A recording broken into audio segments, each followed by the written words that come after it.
But if I'm a seller, like what they call a full cycle sales rep, more often than not, we're responsible to generate our own leads. Sales Navigator is, I believe, the number one way to source your own leads if it's on your shoulders. Well, welcome, Brad. I am so excited that you decided to join me today. And why don't you go ahead and just tell us a little bit about what you would best want us to know about you?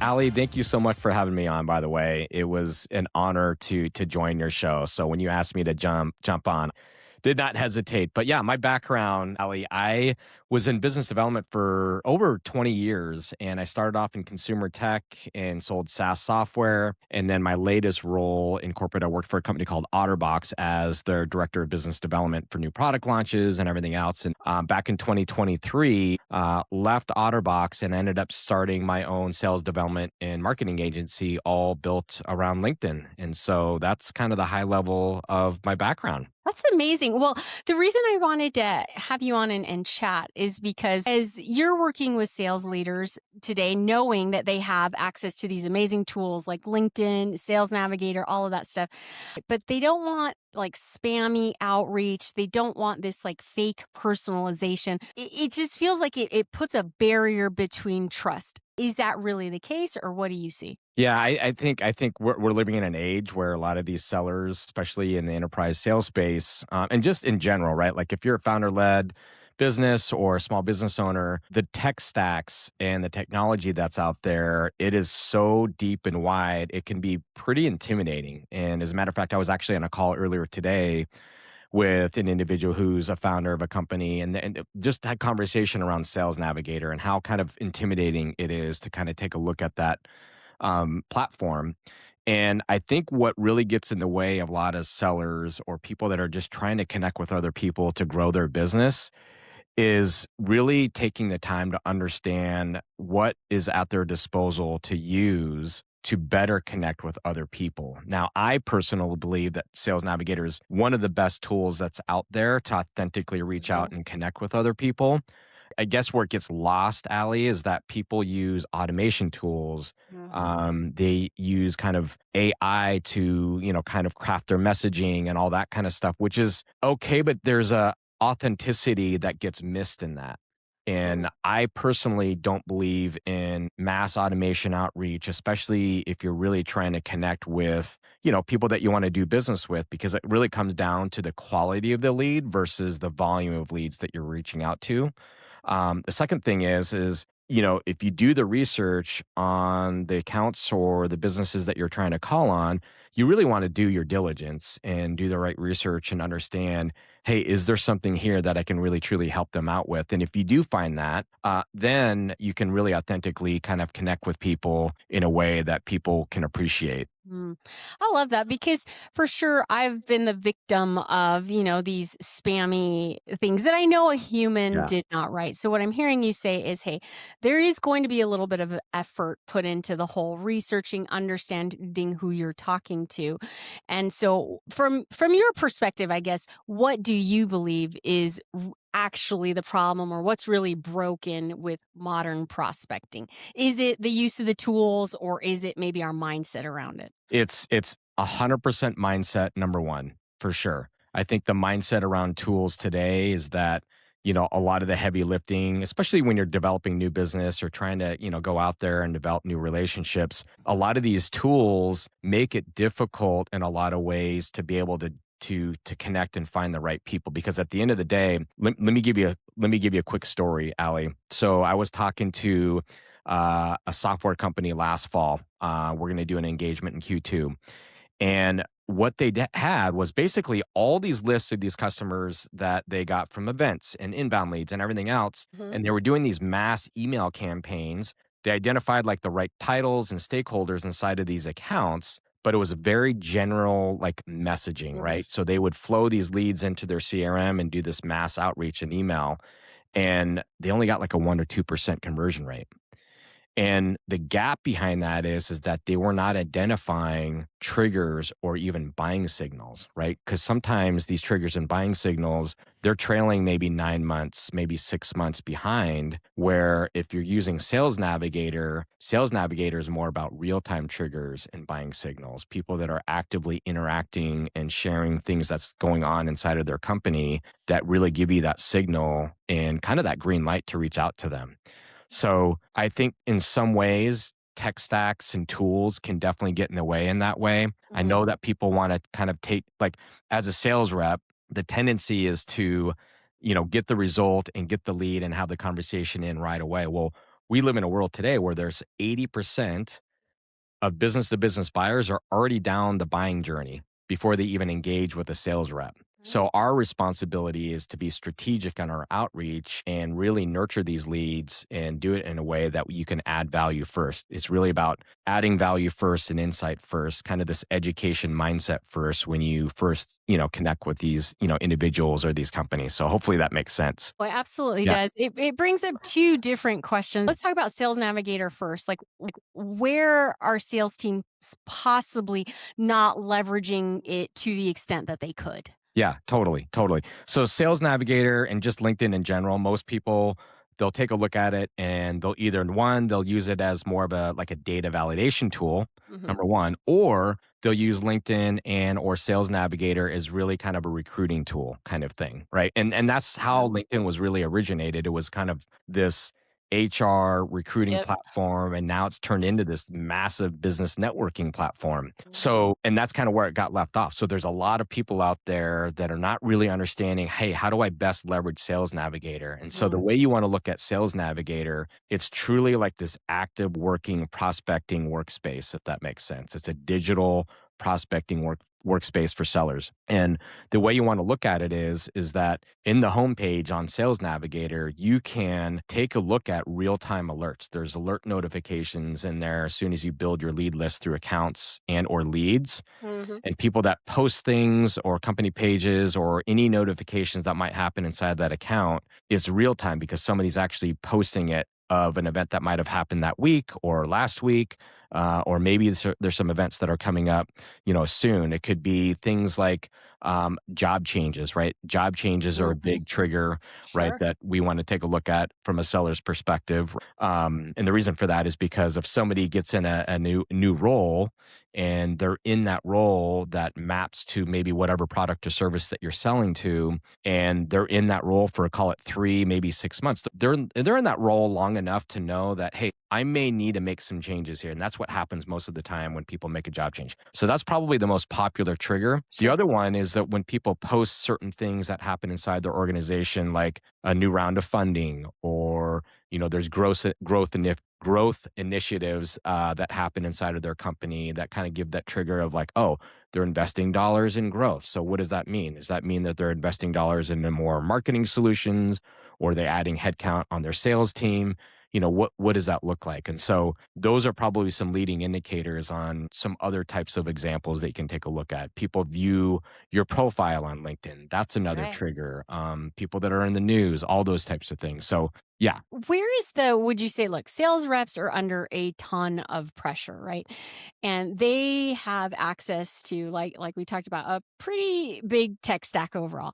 Yeah. Where's kind of the resistance, or first, is there any resistance from sales teams to use Navigator because maybe they aren't seeing the value, or because they're not using it right, or why would someone not lean in all day long into Sales Navigator? Yeah, that's a great question. It's a combination of both, really. I mean, I think it's one, they don't really understand the value of Sales Navigator. Like, what is really Sales Navigator? Oh, I can actually build target lists and do buyer mapping and identify certain triggers and bridge my solutions to maybe what some of their challenges are inside of Sales Navigator. All those things most people don't know. The other thing is, so there's this kind of underutilization or under Right. training that happens in any tech stack, to be honest with you. I mean, you could bring on a new CRM, you could bring on a new data validation tool, Sales Nav, another RevOps piece of software.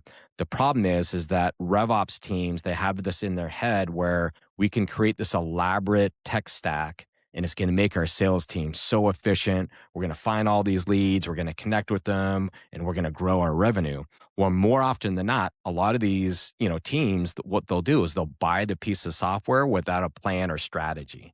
So you have to Oh. have a plan and strategy first before you make a decision to purchase the piece of software, because not all tech stacks are the same, and not all tech stacks, just because one company's doing one type of tech stack, the other company may not need that, right? I just spoke to a software company in December where they just offloaded a couple core pieces of software in their tech stack because Oh. executive team didn't see any value in it. Well, nobody got trained up on it. So sales enablement teams, it's really important as a sales enablement team to really understand that the tools that you're putting in your sellers' hands, they need to be proficient with it at the level that they can be productive. So when they are in territory or when they are ready to sell, they're prepared for it versus them figuring it out as they go with the pressure of them trying to hit their quota number, and trying to figure things out at the same time. So it's really plan and strategy, Mhm. training and preparation of the sales team, and then third is really execution. I love that. So, because what I'm hearing you say is that obviously it's not the problem isn't the lack of tools, right? But really Yeah. that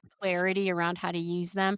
So, what's Yes. maybe kind of a first question you're asking a sales team or sales leader Yeah. around helping you build this strategy? Yeah, first question is, hey, what problem are you solving? So Hmm. your product or solution, what is the core problem that you're trying to solve? And the reason why that's important before you do anything with any sales tool or whatever that might be, it gives context and clarity in the seller's mind. And another reminder, right? They talk about it all the time. And most companies, they will talk about features and benefits versus about what is the problem that we're solving for. So if we Hmm. can get the seller to start thinking and have this shift mindset from feature benefit to what problem are we solving for, that's the first step. Number two, once you get clear on the problem that we're solving, it's understanding, hey, who are we selling to? Who's our ICP, right? You know that world from the marketing perspective, like who's Hmm. ideal customer profile. So it's really important to have crystal clear,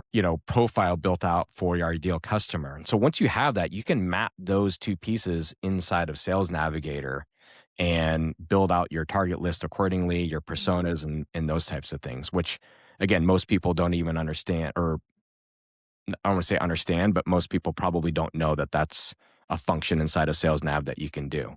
So let's say that, okay, maybe someone who's listening isn't quite, leveraging Sales Navigator the way they should. But now let's kind of pivot and talk to the individuals who are in there, right? They're in there every day.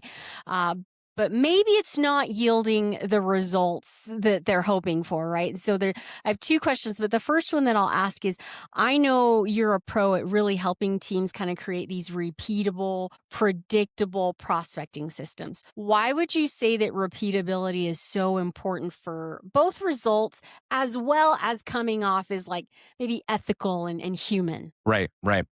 Great question.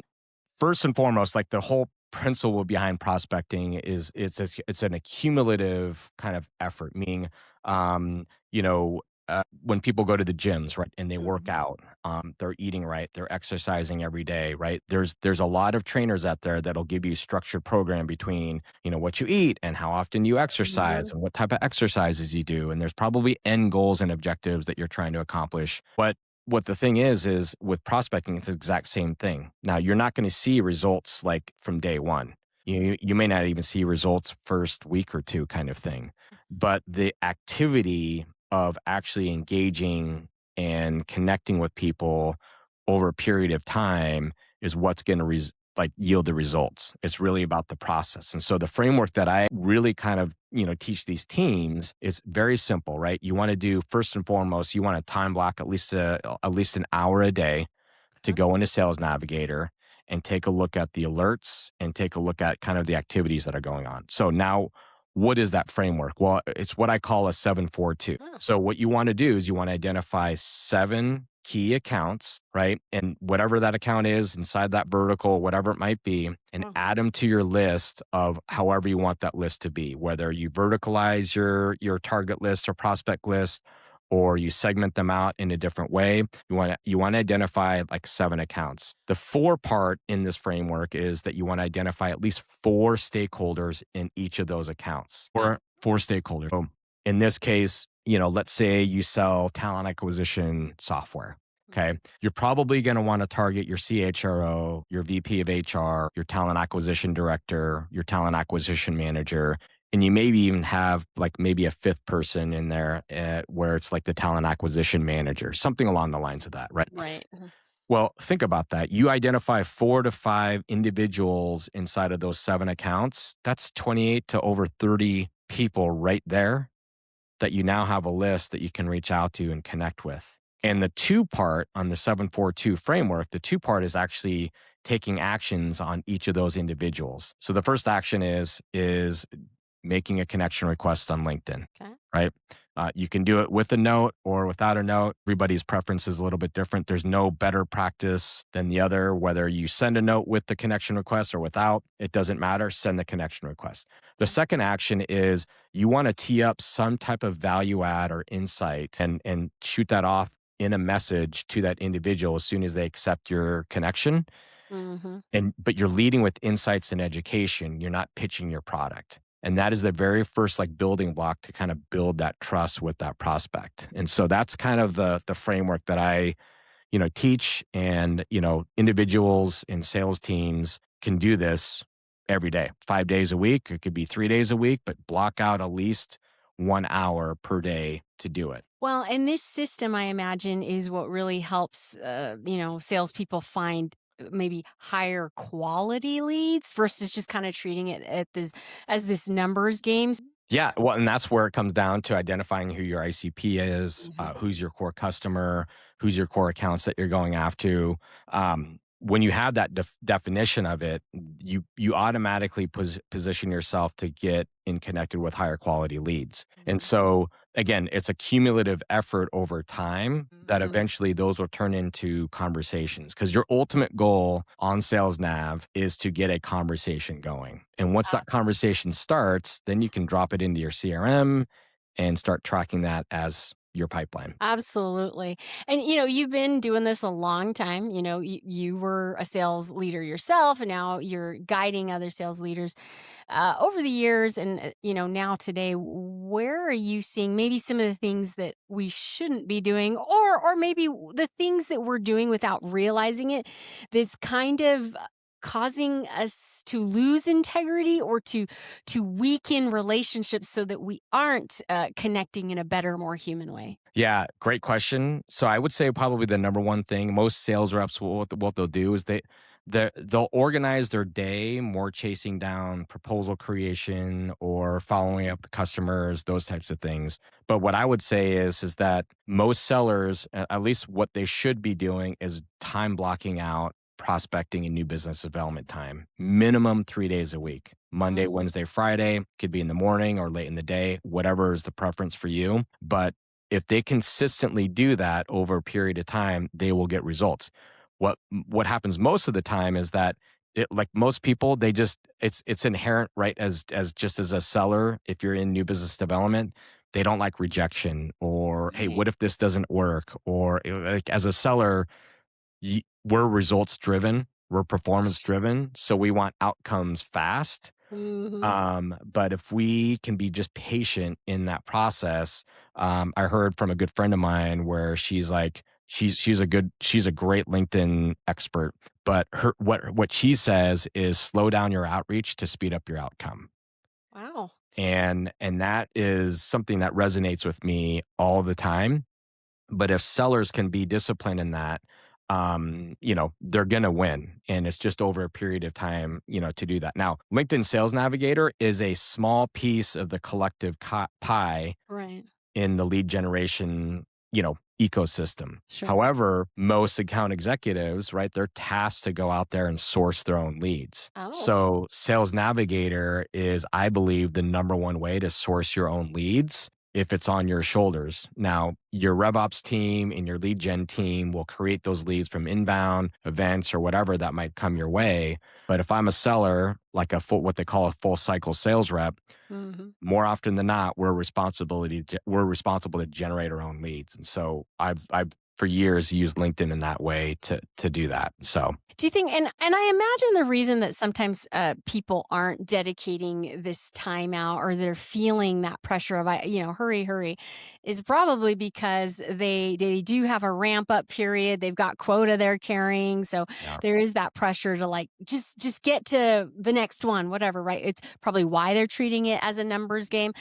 But I guess, so what's some advice you would give to those Yeah. individuals that are feeling that pressure, like, hurry? And maybe I just heard you say it is like, you shift the mindset, see it as Yeah. a long term game. But how do I do that when I'm like ramping up and I don't have a lot of time? Right, right. So the very first thing I would do as a seller is I would actually put together my own personal marketing strategy. Right. Ooh. So when I think about my personal marketing strategy, and I would just take a look at my own sales territory as like my own business. And so, Mm. if I want to be viewed as an authority or an expert in the space, there's no better way to do that than to work with your marketing team and create certain pieces of content that you as a seller can use to warm up your leads. So the Ooh. first one would be, hey, let's go out and work with the marketing team and put together one or two case studies of our best fit industries and use Ooh. that as my own personal marketing collateral that I can put out in these industries. And so those prospects that are in those industries, I can actually send those out to them just as a good piece of information and value and insight. The second one would be to work with your marketing team and create quarterly webinars. And as a seller, like, take proactive initiative and work with your marketing team to create webinars. And these webinars don't have to be long, right? They don't have to be like an Right. hour. Sometimes maybe it's not even about, hey, I want to show you the demo of my software. Well, maybe it's, hey, in the talent acquisition space, hey, I'm gonna share with you 15 minutes of industry insights that we found from a Mm. research team that you as a talent acquisition leader can really take back to your leadership team and understand, better strategize around workforce planning or whatever that might be. So Mhm. you're really trying to position yourself as a resource from that perspective. The third way, from a prospecting perspective, is you can prospect by research. So you can, call up people inside of our organization and just to understand their business a little bit better, right? And understand maybe some of the problems or challenges that they might have and kind of build your own internal business case. And so when you do get in contact with the higher ups, VP level director or CHRO, you actually have a business case that you can actually share with them. Hey, I've been calling on your company. I talked to so and so. They shared with me a couple different insights and challenges that you guys might be up against. I'm not sure if the timing's right or not, but I did some research and I have some recommendations. Would love to share with you if you ever have time, maybe next week. Ooh, holy cow. You are showing your wisdom because, as you know, I'm in marketing, supporting talent acquisition, sales leaders, and everything you just said, I'm going to take back to my marketing team because I was going to ask, how can marketing support our sales team better? And I really believe you just answered that. And I'm Yeah. going to backpedal just a bit. We were talking about, kind of weakening integrity in outbound sales today. What are some of the maybe common prospecting tactics that look effective in the short term, but maybe they damage trust long in the long term? Okay, so great question. Most sales reps out there, what they'll do is they'll send a connection request on LinkedIn. Hey, I saw that Ali. I know Ali. Would love to connect. I'm always looking to expand my network. Mhm. You see that message all the time. Then they accept your connection request, and then boom, that sales rep drops a sales pitch on Mhm. that prospect. For sure. And that is probably one of the biggest no-nos that you could do that literally degrade trust like out of the gates. So don't do that. I feel like we should all know that, and that Yeah. should be a no-brainer, and yet I still get messages like that. So, Yeah. okay. It's So it's that's crazy. that's one. Do you have maybe one more that you've seen that you're like, "Stay away"? Yeah, another one is just automation, right? So these automations where, you're just mass emailing people out of just a general email and a general pitch to multiple people. The problem with that is that you don't know the people that you're even reaching out to. Mhm. So the likelihood of them responding back to your email or whatever that might be is fairly low. Mhm. And the reason why I say that is because if your buyer is already 80% down the buying journey before they even make a contact with a sales rep, Mhm. they've already done a lot of the research. What they're Mhm. looking for is to work with somebody that they know, like, and trust. Okay. Absolutely. And so I guess my next question for you would be coming back to, all right, you've given us some really great golden nuggets on how to maybe leverage, Navigator, how to manage our time better, really to put in this amazing marketing strategy. Now what happens if my pipeline is feeling a little stuck? I'm just not having momentum or any movement. What's the first place sales leaders should look, the tools? Should they look at their reps? You're not trying hard enough, or like you said earlier, is it the strategy? Like, where should they look? Yeah, I think it's probably a combination of both. But if I'm a sales leader, the first thing I'll probably take a look at is what are their new business activities looking like, Mm, right? So yeah. we think about key performance indicators or KPIs, right? And as a new business development sales rep, there are certain activities that are leading indicators that eventually turn into meetings that eventually turn into sales. But if Mhm. I'm a sales leader, I want to know, hey, what leading activities are you doing to fill your pipe? Right. And so if the sales rep comes back to me and says, hey, I've been making these calls, I'm making 20 or 40 calls a day. I'm just not getting anybody to respond back to me. I've sent out my LinkedIn requests and nobody's really connecting with me. And I just feel like I'm struggling here. Mhm. So you really got to understand kind of like, well, what is it they're doing? How are they doing it? And most of the Mhm. time, honestly, it comes down to the messaging Oh. because the messaging when you're reaching out and engaging with people, it's either going to either add value or not add value to that prospect. If it adds value enough to the level where they're curious about what you have to offer, the Mhm. likelihood of you connecting and actually scheduling a meeting goes up. Oh, But if it's something that's irrelevant to them at all, like they're not going to set a meeting at all. So, yeah. absolutely. So you've worked with a variety of sales teams over the years. What would you say kind of separates those? Because we've all seen it, Yeah. we've all years and years ago when I was in full time sales. I followed a system, right? And so people just kinda my other sales team members or whatever would kinda just almost look at me begrudgingly like, "Psh, whatever, you just got lucky and, it's because 'cause you're female," or whatever it was, right? Like, whatever excuse they wanted to throw, and it was like, "Well, I don't know," So what would you say separates people who consistently, hit their numbers or are generating pipeline from those who don't? Yeah, you know what? It's a game of honing in on your sales prospect and or sales process. I'm sorry, Mhm, sales process. So here's what I'll say. It is more important to define and nail down your sales process than the outcome itself. mhm, The outcome is the byproduct of your sales process. mhm, So if you can really focus on and get really good at what your sales process is, the outcomes will happen. So mhm, when we talk about new business development or, just driving new business activity, there's certain activities that you do from a new business development perspective that work. mhm. And so there's no reason to change anything in that process. Now, if you don't know the process, find somebody that does know the process, that does in finding like great success, and go talk to them. And they'll talk with you and they'll pick up the phone, connect with them on LinkedIn and pick their brain and craft a process that you can execute and Mhm, commit to the process. And over time, what you'll find is that your calendar is going to start to fill up.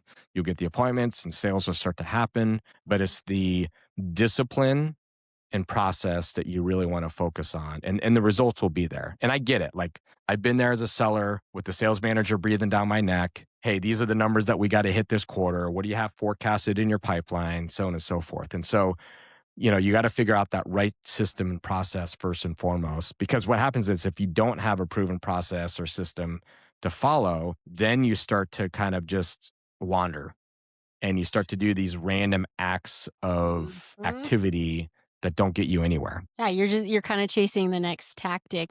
And Yeah. I'm gonna ask you a little bit of a personal question Yeah. around mindset.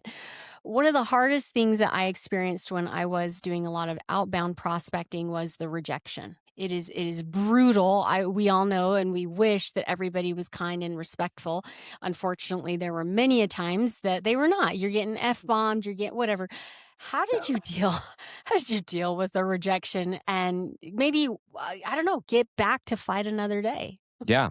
It's, there is a balance between, the numbers game versus authentic engagement. Now, Mhm, authentic engagement still involves the numbers, mhm, right? So when we think about the 742 kind of framework that I was telling you about, mm, it does still come down to numbers, but it's intentional numbers versus mhm, random numbers. So when we think about reaching out and just, hey, how do we mentally get over the hurdle of being rejected? First and foremost, number one, just know that that's part of the game. mhm. Number 2, understand that every single no that you get, you're one step closer to a yes. And that's what I always told myself because at the end of the day, if it's a numbers game to obviously to a certain extent, because it is, you're that much closer to a yes. The difference between prospecting and new business development in modern sales process versus the old way of doing it Yeah. is that you have all these tools and all this insight and relevancy that you can actually add value first Mhm, and give yourself the best chance to be successful. Before you didn't have that. mhm. So now you do. So now you actually have a lot of that stuff play in your favor today more than ever. You'll still get rejected, but the quality of leads that you're going to get are much, much higher. Better.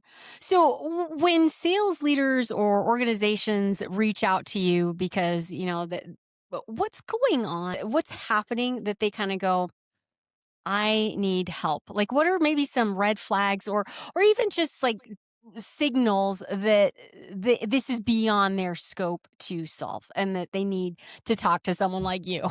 Yeah.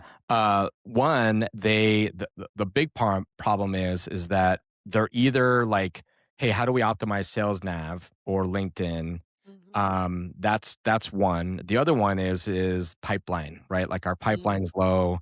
I saw you online. What kinds of things can you do to help accelerate our pipeline kind of thing? And then Mhm. the third one is that, hey, we don't really actually have a sales process. We Mm. need a sales process that's structured. Is that something that you can help with? And I can definitely help them out with that. And so structure, pipeline, and just this intention to actually maximize the investments in the way of actually the sales tools, or tech Mhm. stacks that they have are probably like the three main things. So structure, pipeline, and tech stack. I love it. Yeah. And you've worked with some really big names and you don't have to name drop or anything if due to confidentiality or whatever, up to you. But talk to me about a client that maybe comes top of mind. Where were they? And then paint a picture of like what happened after they engaged with you. Just so that I better understand what that sort of looked like. Yeah. So this particular client that I'm thinking about, it was a HR software company. Mhm. What they did is they processed I-9, but it was in the HR space. And so their big problem was how do we build and scale our revenue? And so they came to me with, in so many words, it was like, hey, we need to build our pipeline and build and scale our revenue. What do we do first? And so I walked them through kind of this basic framework of making sure that their messaging was correct, Mhm. right? Making sure that they actually really kind of had this, and I take it from the story brand world, right? Yeah. It's how do you position your product as a solution to a problem? And Mhm. so take them through that whole messaging framework and then understand the ICP and then understand, hey, what tools do you have right now in your barn that you're using for your sales team? And if they don't have Sales Nav or if they don't have a CRM, those are the two first sales tools that I recommend right out of the gates. Okay. Get And Sales Nav and get a CRM. and then we work on the sales process. You've worked with a lot of CROs. What advice would you give them when it comes to sort of, integrity in prospecting or really supporting their sales teams better? What are some of the things that you wish if you had, a 30-second Super Bowl commercial to share with them? What would you want them to know? Yeah, just, from a CRO perspective, make sure that your sales team and your sellers are equipped to be successful before they go out. Mm, Work with your L&D team, your sales enablement team, and build the things that you need to build in order for that sales rep to go out there and be successful. They're already motivated because most sales reps are money hungry and they're performance hungry. They just have this edge to them that they just want to mhm. go out there and win. So the motivation part isn't the problem. It's where they get frustrated is they don't get the support that they need to be successful. Speaking into that, there's a couple of organizations I've heard that have cut back on their enablement teams, like offering that support. What are your thoughts on that? Yeah, that would be one of the last things to get rid of. Okay. Because here's the thing, if you're building and scaling and adding headcount to your sales team and you want to grow revenue, you Mhm. have to equip these sales teams to the point where they feel really, really confident to go out there and sell. Mhm. Um, have them the right resources, provide them with the right resources. One of the biggest things that I've seen is that the onboarding process for new sales reps is just doesn't exist. Like the sales reps don't get onboarded very well. It's very limited training before they get out in the territory to start to sell. And you're setting sales reps and sellers up for failure Right. when they do that. Do you think that sometimes that happens? Sales enablement leaders, because I worked in tech as well, selling a piece of software, and we had a phenomenal onboarding experience. Our sales enablement leader was phenomenal, but not all are. Right. So, first, if you don't have a sales enablement leader, obviously talk to Brad because you are the guy. But if I am a leader listening, what could I do better to help my team so that they, perform and meet their goals, which is what we all want to do. Yeah, absolutely. If I'm a sales enablement leader Hmm. and it's a brand new year, it's 2026, and we're just coming off of these sales kickoff meetings, which is literally happening right now. The Hmm. first thing that I would do as a sales enablement leader is I would sit down with your sales teams. And if it's mid market, enterprise, small business, whatever, go out there and actually talk to them and understand what are the pain points that these guys are going through and what's Hmm. missing that we need to ramp up quickly to get this year started off right. Right. So Hmm. that'd be the first thing that I would do from a sales enablement perspective. And number two, sales enablement needs to bring sales and marketing together. Most Hmm. companies, they have their marketing and sales teams operate in silos. So if I'm a Yep. sales enablement leader, I would want to actually curate our sales leaders and marketing leaders into one room and Hmm. come up with a plan and strategy on how to, one, if I'm a marketing person, I want to better understand what are some of the problems and challenges that our sales teams are faced with. What's some of the customer feedback? Because that can give a lot of insight into content strategy. Now, from a Absolutely. marketing perspective, right, you can create a lot of content from a marketing perspective that will empower sellers and the sales team with the right information to have this education first mindset, value, add value first kind of mindset when they're prospecting or even their existing customers, right? Because they want to be in the know in the industry. I know that we can't keep going back on this talent acquisition side, but Right. there's a lot of industry data there. And Mm-hmm. so if you can really position your brand as an authority that you're just not a sales rep, but you're there as a partner Hmm. and add value to your client base, it it'll do wonders for your revenue growth and how you're perceived in the marketplace. So hopefully that makes sense. I love it. So after 20 years of being in sales development, I mean, you've seen a lot of things, right? What's, I guess, one belief about prospecting that you've completely changed your mind about? Yeah, you know what? I used to be that guy that just wanted to go out there and get the dollar. So when I first started in sales, that was my focus. Hit my quota. And I think as you get older and you start to mature, like you learn very fast, like it's not all about me, right? Like, Mhm. and so my mind shift as a seller later in my career, even when I was in the sales seat, was the mind shift from focused on myself and the dollar to actually, you know what? I'm here to actually serve other people and add value to other people. And what can we do to impact and make their life better? And so in this case, we're talking about their job function, their business. It could even affect their family life in a lot of ways, right? You want to Mhm. give them and be kind of this partner and resource to them at a level where you're really helping them be more successful in their job or their role or whatever that might be. I love that you said that because that's one mental shift for sure that I would share. And it's something that comes from Story Brand, where you and I met, right? And Donald Yeah, Miller talks about not making ourselves the hero, but it's our customers who are the hero of the story. And I do believe there's a little bit of a disconnect. Sometimes we think, especially being in talent acquisition, that what our TA leaders want is, to hire faster, to streamline workflows, but I always invite those I work with to think a little bit deeper. What is the totally. aspirational thing that this TA leader really wants? Well, what they really want is they want to be seen as a strategic partner, as someone that the C suite is high fiving, Yeah. saying, wow, we did this because of you. So I love that Yes. you shared that. And I guess I would just ask, when teams that you've worked with, they look back on the sales systems that you've helped them build. What do you hope that they say about how those conversations made people feel? Yeah, I mean, the biggest hope behind that is that we made a difference, right? Like, whoever you interact with as a seller or a business, whatever that might look like, did we make an impact? Did we add value to them? Did we make their life better? And Mhm. so that's kind of the ultimate aim in any sales ultimately, because I mean, look, at the end of the day, I mean, you know this, you've been in sales. Sales is really just about helping other people solve a problem. And if we can get to that point to help solve a problem, then we win.